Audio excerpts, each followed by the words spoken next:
ঠিকই তো কইছে। আমার মাইয়া একমাত্র মাইয়া, সুন্দর একটা মাইয়া এই ল্যাংড়া লোকের সংসার করবো কেন? বৌমা, তুমি বলছিলে না আমার ছেলের সেবা যত্ন করার লাগে একটা দাসী নিয়ে আসতে? আমি ওরে নিয়ে আসছি। ওর নাম ফাতেমা। এখন থেকে আমার ছেলের সেবা যত্ন সব ওই করবে। যাক বাবা, শেষ পর্যন্ত তাহলে দাসী পাওয়া গেল। মা, আমি তো যে ভয়ে আছিলাম যদি দাসী পাওয়া না যাইতো তাইলে তো এই ল্যাংড়ার সব কাজ আমার করতে হইতো। ব্যাপার তানিয়া, তুমি এখানে এই ছেলের সাথে কি করতেছো? কিছু না, কথা কইতেছিলাম। তুমি এত দূরে আইসা এই ছেলের সাথে কথা কইতাছো? আর গতকাল রাতে আমি যখন তোমারে কইলাম আমার শরীরটা খারাপ, আমার আগামীকালকে একটু ডাক্তারের কাছে নিয়ে যাইও, তখন তুমি আমারে কি কইলা? তোমার শরীর ভালো না। আর আজকে তোমার শরীর ভালো হইলো কেমনে? আমার যা মন চাই আমি তাই করব। তোমারে কইতে হইব যে আমি কি করব?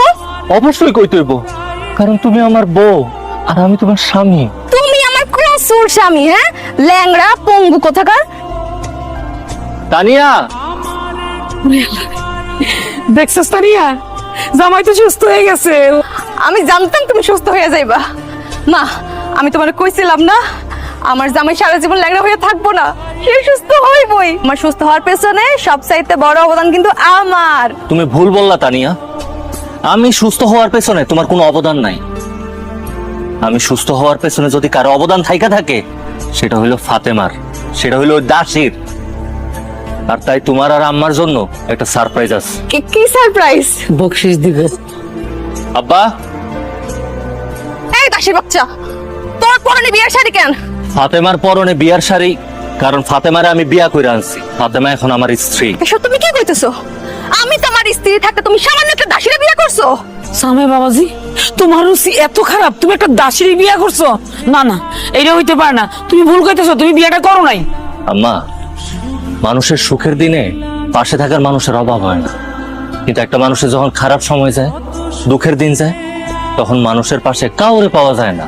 আর ওই দুঃখের সময়টাতে আপনার পাশে যে মানুষটা থাকে, আপনার হাত ধরে রাখে, সেই হইল আপনার আপন মানুষ।